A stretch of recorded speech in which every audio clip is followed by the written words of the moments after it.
Alright, Diablo players, Season 10, what's the best mythic in the game? What should be your first mythic that you craft? Well, I went ahead and went to the pit leaderboards, grabbed all of the top tier builds in the game, and kind of made a video guide ready for you so you guys will understand which one should you craft first. And it really depends on the class that you're playing, as well as giving you guys an updated mythic tier list, because I like to do this for fun, because sometimes players want to know which ones are like the good ones and which ones should I kind of stay away from or just salvage to get a spark to go ahead and progress my character to get more power.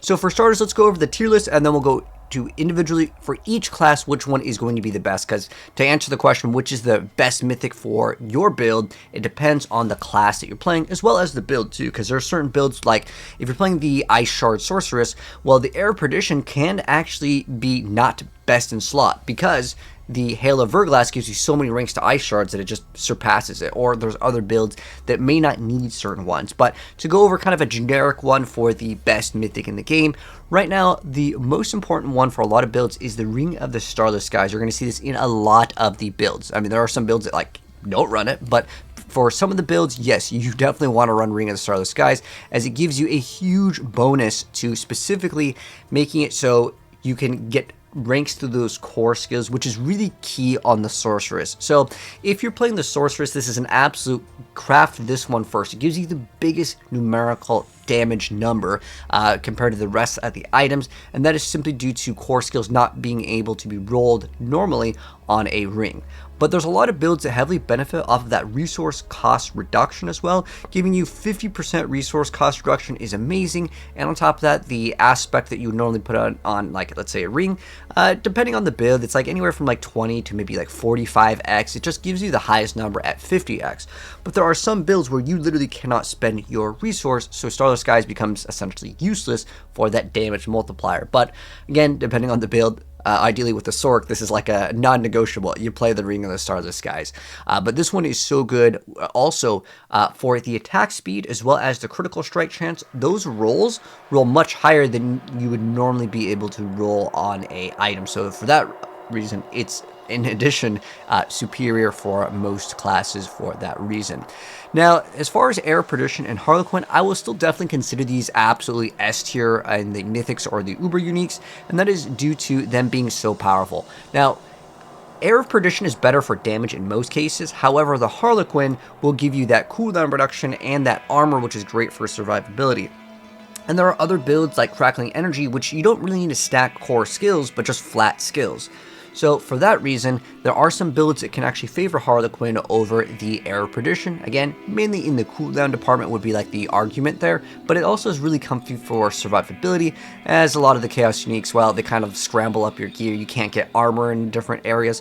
So I would say for like a more well-rounded build, Harlequin is still a good option, even though Air of Perdition, it gives you that big massive crit as well as that multiplier. Air of Perdition simply gives you more offensive stats, and that's why it's going to be more popular for a lot of different builds. And then Shroud of False Death is still really good. However, for a lot of builds, you can squeeze out more DPS with the Chaos Uniques. So I would say for that reason, normally this is like also S tier.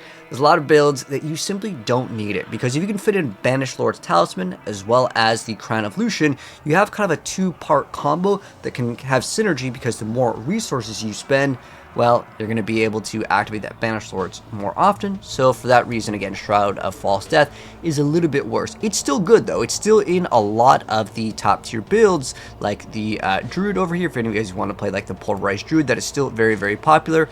And as well as with the Necromancer right now, it's a really popular item. It's still solid overall.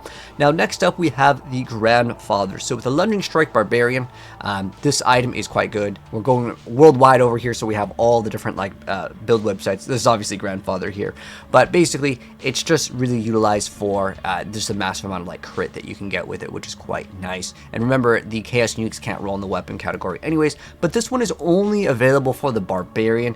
Technically, the Necromancer can wield this, but let's be real, it's not really going to see too much play in any department other than the Barbarian. So for that reason, that's why this is over here. It's just kind of used for Barb only. Now, the rest of the items, I won't talk about too much, because I want this video to kind of go over the best mythics for each class. We'll go over that in a moment here, but just to visually see kind of where these all fall in line. Now, the chest piece, the Tierlist Might, is actually incredibly good for survivability, as well as with the Doombringer. Unfortunately, Doombringer used to be a little bit stronger because when you would stack more HP, your overpowers would hit for more damage. They have since nerfed overpower so hard in the game that it just kind of falls flat here, and there was a lot of builds that really lost out on big DPS. The Death Trap Rogue, which is still one of the best builds in the game right now for the Rogue, well, you just don't really get to stack that HP, and that's why, well, we'll talk about Rogue in a moment here, but these are great for defensive purposes, but as you progress into the end game, the only thing that matters, let's be real, in Diablo is damage. That's the only thing that people care about, right?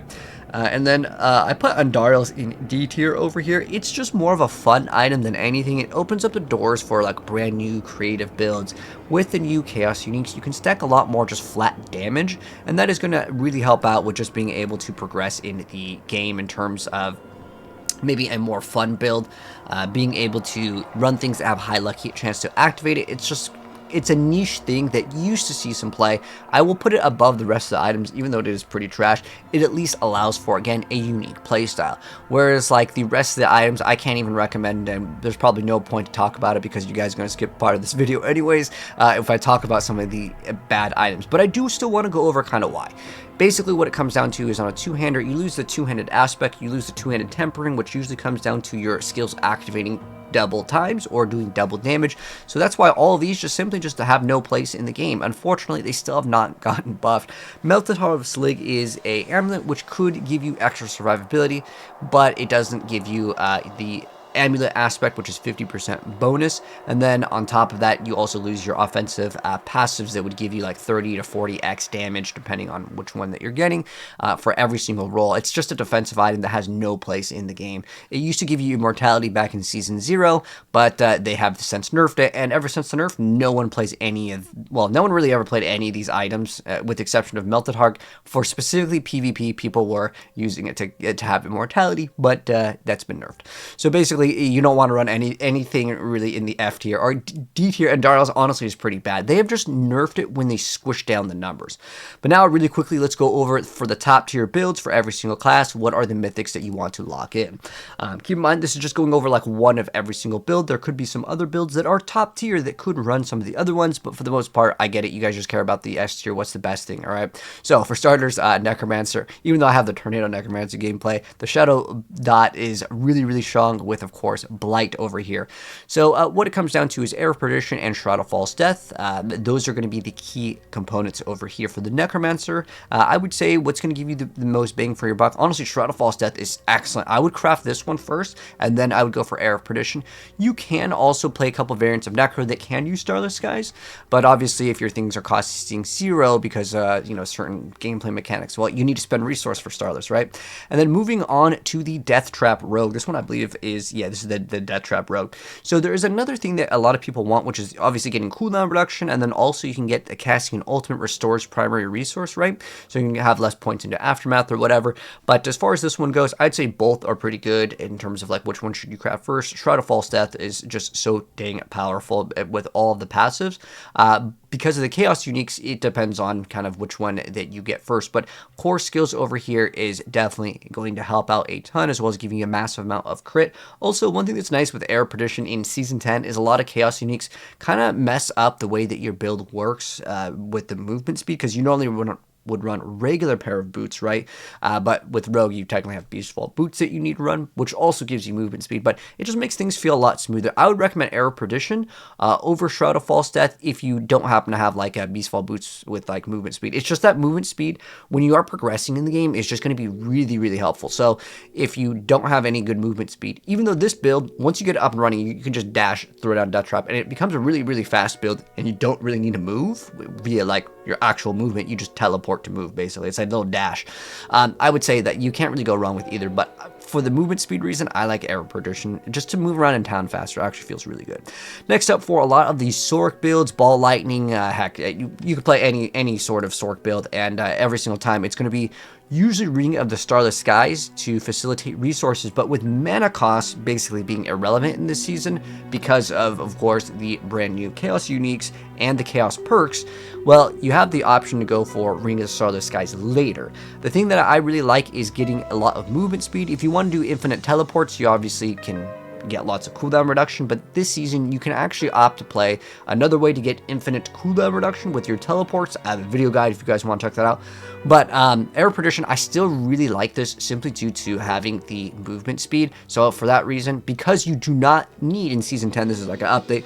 Normally I'd always say Starless Skies because solving mana problems is a really big deal. Because Mana Shield gives you basically infinite mana anyways, and I like to move fast. Unless you have the infinite teleport, I would go for Air Perdition just so you can move faster, because depending on the build that you're playing too. Because if you're playing, let's say, like Hydra or the other builds where you don't normally run boots and you go for more damage, then your character feels really slow in town and it feels bad. So I would recommend Air Perdition in this season. This is why Season 10 would be a little bit different with this Sorc. Now, as far as the Druid goes, which one would I recommend? I like getting all the passes on Druid. Druid is one class where you really benefit from all of the passes with the Shroud of False Death, because you can be Werebear, Werewolf, Shapeshift, Nature. Like, you have so many things that you tag in this build that I would, without a doubt, recommend Shroud of False Death, unless you're having resource problems, because sometimes it can take a while to get your certain things up. But for the most part, it was never a really resource-hungry build anyways, but I also really like moving fast. So with this, I couldn't say that there's one that I would say immediately just craft whatever one that you can go for. Obviously, you're just going to stack core skills just like most of the builds in the game. But as far as it goes, I would say with Druid, it doesn't really matter too much. And then this one over here is the Rake Spiritborn. This is currently rank number 1. And you have Harlequin or the Starless Skies over here. I'd say both are really great options, but having that extra like tankiness is quite nice with Spiritborn. Like any class that is not specifically the Sorceress this season, I actually really would recommend Harlequin first. And that is simply due to the survivability, making the whole build feel a lot more comfy. And then you have a lot of like free passes over here that really help out, because when a lot of the things on Spiritborn specifically hit rank 5, you get like a bonus. It saves you some extra points, and that's kind of nice for that reason as well. But also getting CDR is quite nice. Obviously, you can see there's a triple masterwork, which good luck getting a Harlequin with greater affix on cooldown. But yeah, this definitely helps out just with the build feeling a lot smoother, especially since we're running the brand new Protector ultimate instead of Jaguar as well. That thing's keeps on getting nerfed, man. All right, but as far as Barbarian goes, I mean, you're playing London Strike anyways. Honestly, both of these are great. They don't really change up the gameplay, honestly, too much in terms of like what's required, but you can go for whatever on the Barbarian. But anyways, that's going to be the updated Mythic tier list as far as like which ones are the better ones. Honestly, it really hasn't changed much, and I think if Blizzard doesn't do anything, these will just remain the 4 Mythics that people actually use. If you're playing Barbarian, the Grandfather's okay, and then the rest are trash. So basically, more than half the Mythics in this game are pretty much useless, and that is just the way that the game is. Hopefully, we'll see some update in the future with specifically the Melted Heart of Slig. Like, this one is just all of them actually at the bottom. Actually, and Dario has season play in the history of Diablo 4, but the rest of them, man, like, you really just can't use them. They're basically garbage, and these are supposed to be the best items.